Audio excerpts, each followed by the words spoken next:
quels sont les 3 points qui vont attirer un potentiel lecteur? Voyons ça tout de suite.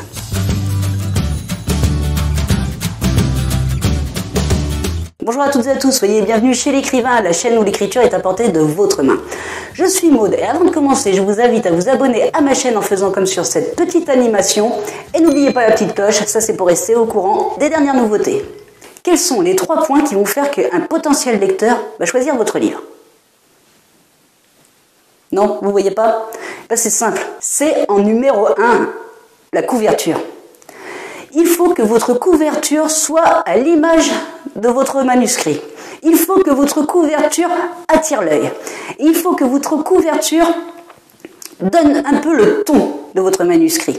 Par exemple, si vous avez un livre léger, un peu féminin, les feel good comme on dit, les façons journal de Bridget Jones ou quelque chose comme ça, vous en conviendrez qu'il ne faut pas mettre une couverture de couleur noire avec seulement un titre. Il va falloir que les couleurs pétillent, il va falloir que vous montriez que votre livre est quelque chose de pétillant, de quelque chose qui donne le peps, qui donne de l'énergie, qui est facile à lire, qui donne le sourire.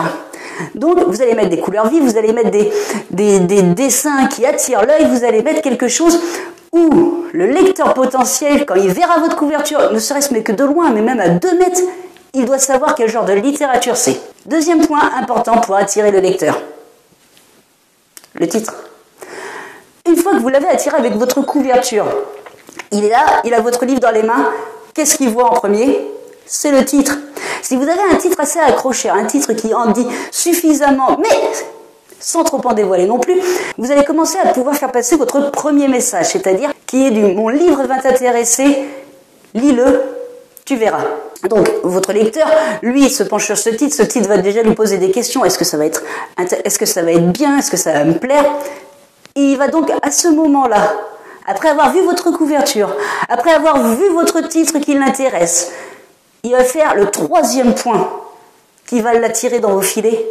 Il va retourner le livre et lire le 4e de couverture. Le 4e de couverture, pour ceux qui ne le savent pas, c'est le petit résumé qui se trouve au dos de votre livre.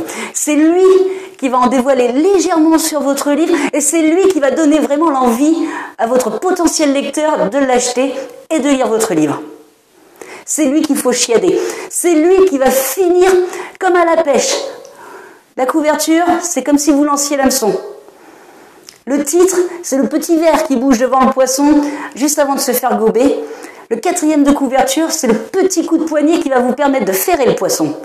Et une fois qu'il est ferré, vous avez qu'à le remonter à la surface. Et il en va de même pour votre lecteur. Vous avez la couverture pour l'attirer, le titre pour l'appâter et le 4e de couverture pour le ferrer. Donc ce sont des choses qui, surtout lorsque l'on est en auto-édition, qu'il faut chiader. Essayez de chiader votre couverture. Essayez éventuellement, si vous ne vous en sentez pas capable, de demander à un graphiste de vous la faire. Essayez de chiader votre titre. On l'a vu précédemment, il faut que vous trouviez un titre qui colle à votre manuscrit, un titre qui donne envie de lire et un titre qui en dévoile assez sans vraiment trop en dire. Et ensuite, le dernier point, ce qu'il faut encore plus chiader, c'est le 4e de couverture. C'est celui-là, c'est votre petit coup de poignet qui va vous permettre de ferrer le lecteur. Donc il faut absolument que ça soit chiadé. Voilà quels sont les 3 points pour attirer le potentiel lecteur. En attendant, n'hésitez pas à vous abonner à ma chaîne en cliquant sur la petite photo qui se trouve là. Et si vous voulez d'autres tutos, c'est en dessous. Vous avez également ma formation qui vous est offerte, c'est dans la description de cette vidéo, juste en dessous là. Je vous donne rendez-vous la semaine prochaine. Bonne écriture à toutes et à tous et prenez soin de vous.